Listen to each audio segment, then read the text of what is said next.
बिस्मिल्लाहिर्रहमानिर्रहीम। Dear students of biology first year, बेटा आज हम जो है वो न्यूक्लिक एसिड के अंदर डीएनए को डिस्कस करने जा रहे हैं। तो आज जी डीएनए का जो है वो हम सिर्फ इतना हिस्सा मुकम्मल करेंगे कि उसका मेजर फंक्शन क्या है बॉडी के अंदर, और उसके अलावा जो है वो उसकी कंपोजिशन के ऊपर बात करेंगे। तो कंपोजिशन के ऊपर बात होगी और साथ जब फॉस्फोडाइस्टर बॉन्ड, फिर पॉली न्यूक्लियोटाइड चेन यानी डीएनए स्ट्रैंड, इन 4 पॉइंट्स के ऊपर हम बात करेंगे। तो आए पहले जब फंक्शंस के ऊपर बात करते हैं। DNA is a hereditary material, is the hereditary material in living organisms. Hereditary कहते हैं विरासत को, वो चीज़ जो हमें विरासती तौर पर मिलती है। तो हमें अपने जितने भी मॉर्फोलॉजिकल कैरेक्टर्स हैं और फिजियोलॉजिकल एक्टिविटीज़ हैं हमारे बॉडी में, ठीक है, हमारे दिल की साख, नाक की साख, आँख की साख, बालों की साख, चेहरे की साख, जिस्म की साख, ये इंसानों जैसी क्यों है? क्योंकि हमारे वालिदैन इंसान हैं, उनसे हमें डीएनए मिला है। तो units of inheritance called genes are present in DNA. किस तरह से, कैसे, वो हम बाद में बात करेंगे, ठीक है ना जी। अगर आपको याद हो तो हमने प्रोटीन्स वाले टॉपिक में पढ़ा था कि sequence of amino acid determined by order of nucleotides in DNA, और मैंने उसी order of nucleotides in DNA का नाम क्या लगवाया था? जीन। तो डीएनए खुद जो है वो जीन नहीं है, अलबत्ता डीएनए के अंदर न्यूक्लियोटाइड की जो ऑर्डरनेस है, तरतीब जो है वो क्या होती है? जीन होती है। चलिए ये अभी आपको बता दिया बेटा जी। DNA also control the properties of cells. Structural properties से मुराद यहाँ पे आपकी किताब वाला कहना चाहता है स्ट्रक्चरल फीचर्स। देखिए आप अपने बॉडी के बोन सेल के ऊपर गौर करें, मसल सेल के ऊपर गौर करें, लिवर सेल के ऊपर गौर करें, न्यूरॉन जो कि ब्रेन सेल है उसके ऊपर जब वो गौर करें, प्लांट्स के अंदर जब वो जाइलम सेल्स के ऊपर, फ्लोएम सेल्स के ऊपर, पेरेनकाइमा सेल्स के ऊपर गौर करें, तो ये अपने स्ट्रक्चरल फीचर्स में बिल्कुल एक दूसरे से डिफरेंट है, ठीक है ना जी। तो इसलिए इन सेल्स की जो डिफरेंट स्ट्रक्चरल फीचर्स हैं वो उसके अंदर पाए जाने वाले डीएनए की वजह से है। डीएनए डिटरमिन करता है उनके स्ट्रक्चरल फीचर्स। जब सेल्स के फीचर्स होंगे तो फिर टिश्यूज के खास फीचर्स होंगे, और उसी तरह से उनसे बनने वाले ऑर्गन्स के। इसी तरह से डीएनए जो है वो कंट्रोल करता है potential activities of cell. Liver cell secretions का काम ज्यादा करते हैं, डिटॉक्सिफिकेशन का काम करते हैं, रिसाइकलिंग का काम करते हैं, कन्वर्शंस का काम करते हैं। ये सारे काम की सलाहियत उनमें किसकी वजह से है? उन सेल्स में पाए जाने वाले डीएनए में जीन्स की वजह से है। हमारे जो है वो alpha cells and beta cells of pancreas जो है वो इंसुलिन एंड ग्लूकागॉन जैसे हार्मोन्स रिलीज करते हैं। ये किसकी वजह से है? उन सेल्स में पाए जाने वाले जीन्स की वजह से है। ये सिक्रीशंस और ये हार्मोन्स बॉडी के डिफरेंट फंक्शंस को कंट्रोल करते हैं। रेस्पिरेशन होती है माइटोकॉन्ड्रिया में, जीन्स की वजह से है, डीएनए की वजह से है, ठीक है ना जी। यानी डीएनए जो है वो ऑर्गेनेलीज के फंक्शंस को कंट्रोल करता है। ऑर्गेनेल्स के फंक्शन सेल्स के फंक्शंस होते हैं, सेल्स के फंक्शन टिश्यूज के फंक्शंस होते हैं, और टिश्यूज के फंक्शंस ऑर्गन्स के, ऑर्गन्स के फंक्शंस हमारी बॉडी की एक्टिविटीज होती हैं। फूड डाइजेस्ट होना, हार्ट का पंप होना, लंग्स का ब्रीथ होना, प्लांट्स के अंदर phloem transport, xylem transport, photosynthesis, opening and closing of stomata, ये सब जो है जीन्स के जरिए से ही डिटरमिन होता है। चलिए बेटा जी, डीएनए इज वेरी इंपॉर्टेंट। इस इंट्रोडक्शन में हमें पता चल गया कि DNA is very important for us, ठीक है ना जी। तो अल्लाह ताला का एक बहुत गिफ्ट, बड़ा गिफ्ट है, बहुत सीक्रेट किस्म का गिफ्ट है जो हमारे लिए डीएनए है। चलिए कंपोजिशन ऑफ डीएनए। डीएनए के अंदर 4 किस्म के जो है वो डीऑक्सीराइबोन्यूक्लियोटाइड्स पाए जाते हैं। क्या पाए जाते हैं? डीऑक्सीराइबोन्यूक्लियोटाइड्स। कितनी किस्म के? 4। मैंने किस्म बोला है, तादाद नहीं बोला मैंने। तादाद में ये करोड़ों, करोड़ों के खरबों अरबों में, मतलब मिलियन बिलियन ट्रिलियन से भी ट्रिलियंस में है ये, ठीक है ना जी। मैंने अकसाम बोली हैं, 4 डीऑक्सीराइबो, बेटा ये डीऑक्सी क्या था, अगर आपको याद आ जाए तो मैंने आपके न्यूक्लियोटाइड की कंपोजिशन में सिखाया था कि कोई भी न्यूक्लियोटाइड 3 कंपोनेंट्स पर होता है, नाइट्रोजन बेस या एडेनिन बनी हुई है, पेंटोज शुगर, लेकिन पेंटोज शुगर राइबोज होती है, डीऑक्सीराइबोज। आप देख सकते हैं सेकंड कार्बन पे ऑक्सीजन मिसिंग है तो ये डीऑक्सीराइबोज है। इस तरह से ये भी क्या है, डीऑक्सीराइबोज है। ठीक हो गया ना जी। तो जो है नाइट्रोजन बेसेस जो डीएनए में पाई जाती हैं वो कौन कौन है, एडेनिन है, और उसी वजह से न्यूक्लियोटाइड का नाम एडिनोसिन मोनोफॉस्फेट। गुआनिन है, इसीलिए न्यूक्लियोटाइड का नाम डीऑक्सी गुआनोसिन मोनोफॉस्फेट। साइटोसिन पाई जाती है तो इसलिए न्यूक्लियोटाइड का नाम क्या है, नाइट्रोजन बेस अगर साइटोसिन है तो न्यूक्लियोटाइड का नाम क्या होगा, डीऑक्सी साइटिडीन मोनोफॉस्फेट। और अगर नाइट्रोजन बेस थिमाइन हो तो न्यूक्लियोटाइड का नाम क्या होगा, डीऑक्सीथाइमिडीन मोनोफॉस्फेट। थिमाइन से थाइमिडीन, साइटोसिन से साइटिडीन, गुआनिन से गुआनोसिन, एडेनिन से एडिनोसिन। ठीक हो गया ना जी, एडेनिन से एडिनोसिन। लो बेटा जी, ये 4 न्यूक्लियोटाइड्स पाए जाते हैं। आज हम आपको ये समझाने जा रहे हैं how nucleotides combine to form long chains of DNA और आरएनए। यहां पे आ चुके डीएनए, दूसरे डीएनए के ऊपर बात करेंगे।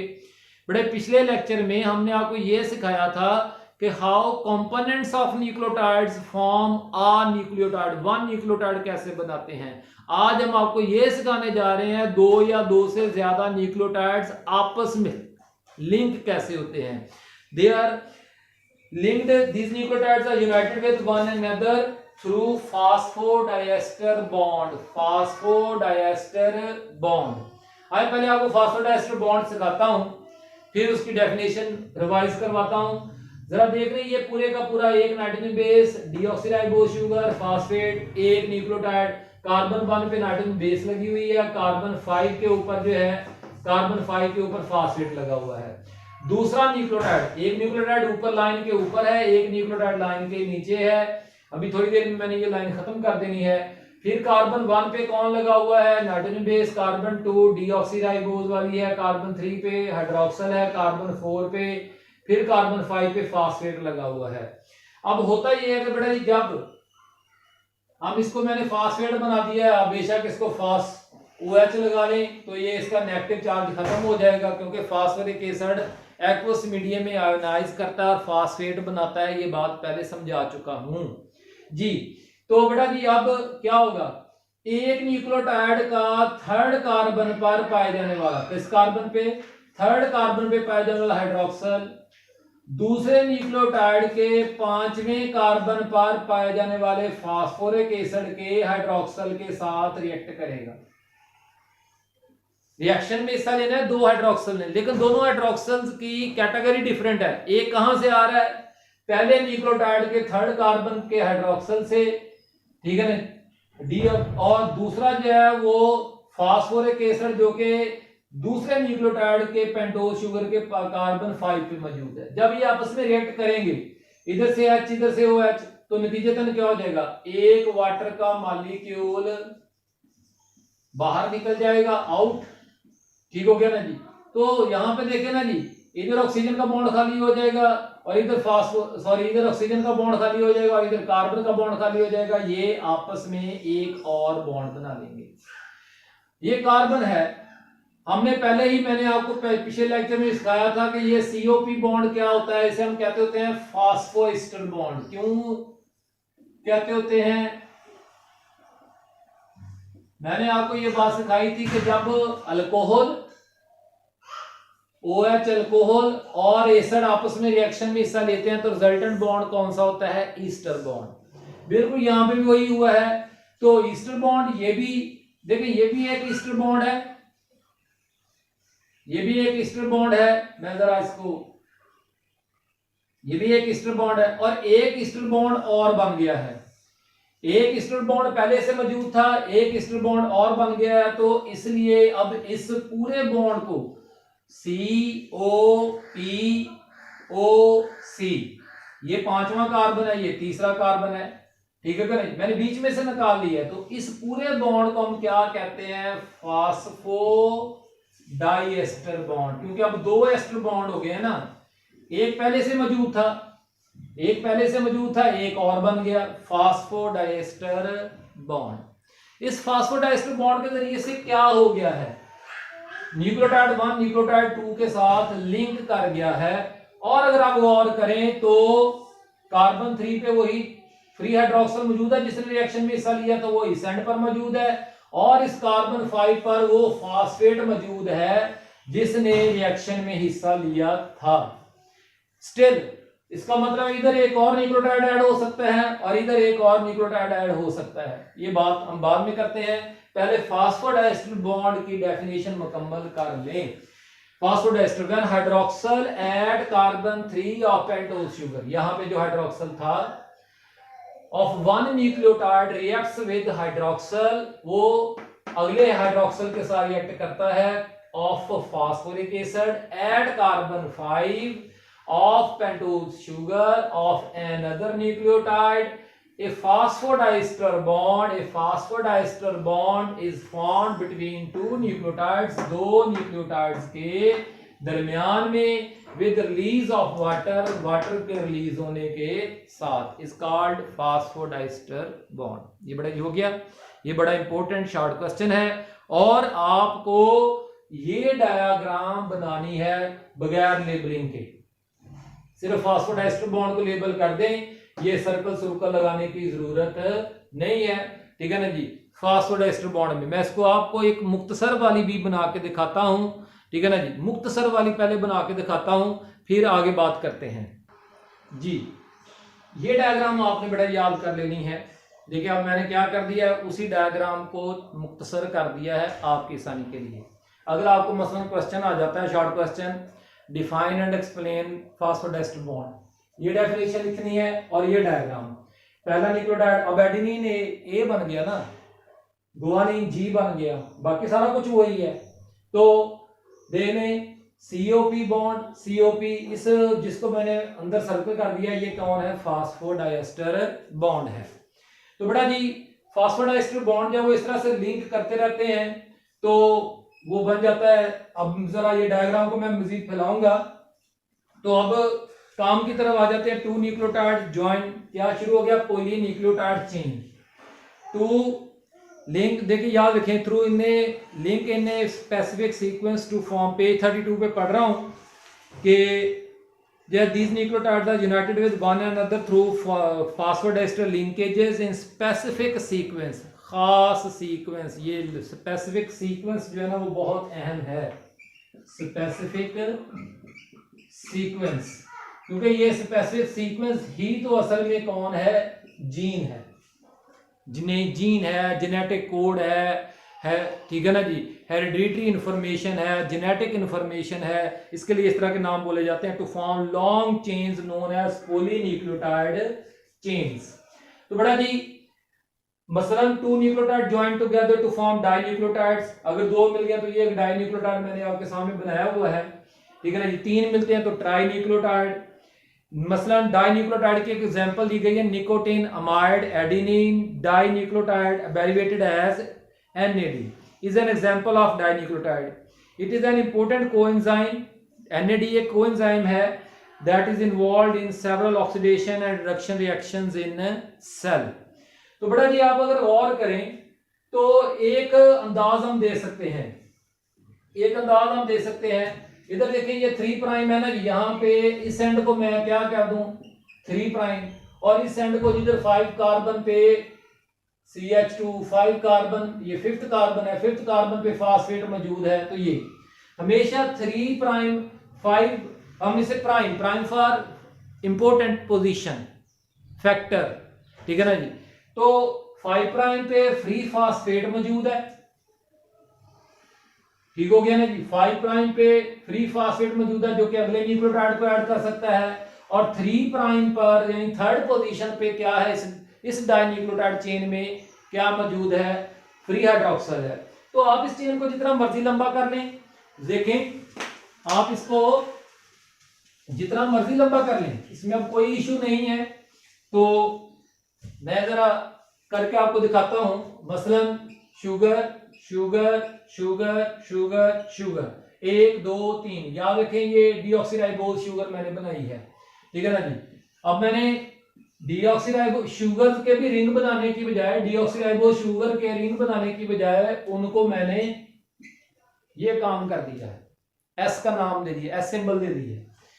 इधर ऐसे कर लेते हैं, इधर जो है वो एडेनिन, ये 5वीं पोजीशन पे फास्फेट, ये अब क्या बन गया, phosphodiester bond, phosphodiester bond, phosphodiester bond, phosphodiester bond, phosphodiester bond. इधर क्या मौजूद है, फ्री, थर्ड कार्बन पे फ्री, थर्ड कार्बन पे फ्री हाइड्रोक्सिल। तो इधर देखें ये 5 कार्बन 5 पोजीशन पे फ्री फास्फेट।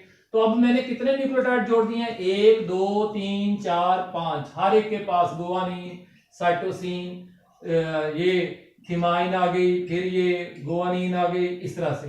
तो एक खास सीक्वेंस में 3 प्राइम से 5 प्राइम की तरफ न्यूक्लियोटाइड्स बड़े कितने, अब फास्फोडाइस्टर बॉन्ड कितने मौजूद है, 1 2 3 4, ठीक है ना जी, 1 2 3 4 5 न्यूक्लियोटाइड्स के दरमियान में मैंने 5 न्यूक्लियोटाइड्स को जोड़ दिया। तो इस तरह से एक पॉलीन्यूक्लियोटाइड चेन, इस पॉलीन्यूक्लियोटाइड चेन को अब हम क्या कहा करेंगे, स्ट्रैंड, क्या कहा करेंगे, स्ट्रैंड। इसी पॉलीन्यूक्लियोटाइड चेन का दूसरा नाम बेटा हमने क्या रख दिया है, स्ट्रैंड, क्या नाम रख दिया, strand, DNA strand, RNA strand. अगर ये राइबोज शुगर होगी तो आरएनए स्ट्रैंड होगा, अगर डीऑक्सीराइबोज शुगर होगी तो डीएनए स्ट्रैंड होगा। लेकिन याद रखना है कि आरएनए के अंदर जो है वो थिमाइन नहीं बल्कि उसकी जगह पे यूरासिल होती है। तो इस तरह से बेटा जी जो है वो न्यूक्लियोटाइड्स आपस में जुड़ जाते हैं। आखिरी पॉइंट जो बेटा जी है वो चारगैफ रूल, चारगैफ रूल जो है इन 1951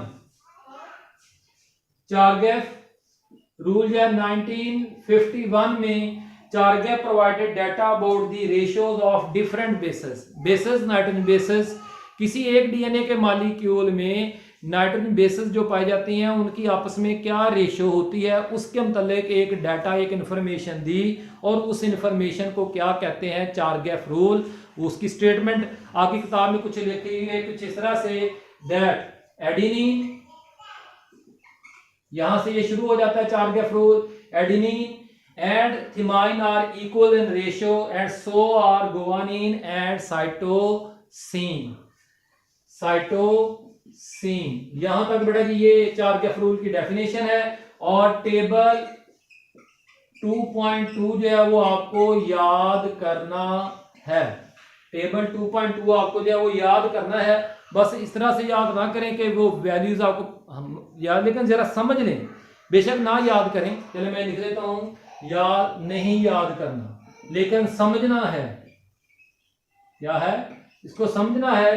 क्या है, देखिए जरा, एक ह्यूमन में जितना भी डीएनए पाया जाता है मैन में, ठीक है ना जी, उसमें 30.9 जो है वो अगर नाइट्रोजन बेसेस परसेंटेज में पाई जाती हैं तो थिमाइन 29, 30.9 और 29। देखें एडेनिन और थिमाइन की परसेंटेजेस क्लोज हैं, अगर आप सिंपलेस्ट रेशियो निकालेंगे तो 1:1 हो जाएगी। इस तरह से गुआनिन 90.9 है तो साइटोसिन 19.8 है, बिल्कुल क्लोज है, यानी 1:1 रेशियो है। शीप में भी ऐसा ही है, वीट में भी ऐसा ही है। यीस्ट, शीप भी एक मेमल है, वीट प्लांट है, यीस्ट फंगस है। तो बेटा जी क्या मतलब हुआ, इसका मतलब है कि डीएनए जिस मर्जी स्पीशी का हो, जिस मर्जी ऑर्गेनिज्म का हो, उस डीएनए के अंदर जो है, एक डीएनए के मॉलिक्यूल के अंदर, आज हमने डीएनए का मॉलिक्यूल नहीं अभी किया, अभी हमने सिर्फ पॉलीन्यूक्लियोटाइड चेन की है। एक डीएनए के मॉलिक्यूल में जितनी एडेनिन पाई जाती हैं तकरीबन उतनी ही थिमाइंस पाई जाती हैं, जितनी गुआनिन पाई जाती हैं उतनी ही साइटोसिन पाई जाती हैं, यानी 1:1 रेशियो होती है, सिंपलेस्ट या स्मॉलेस्ट। तो इंशाअल्लाह बेटा जी कोई सवाल हो जरूर पूछें। अल्लाह ताला हम सबकी मदद फरमाए, आमीन, शुक्रिया।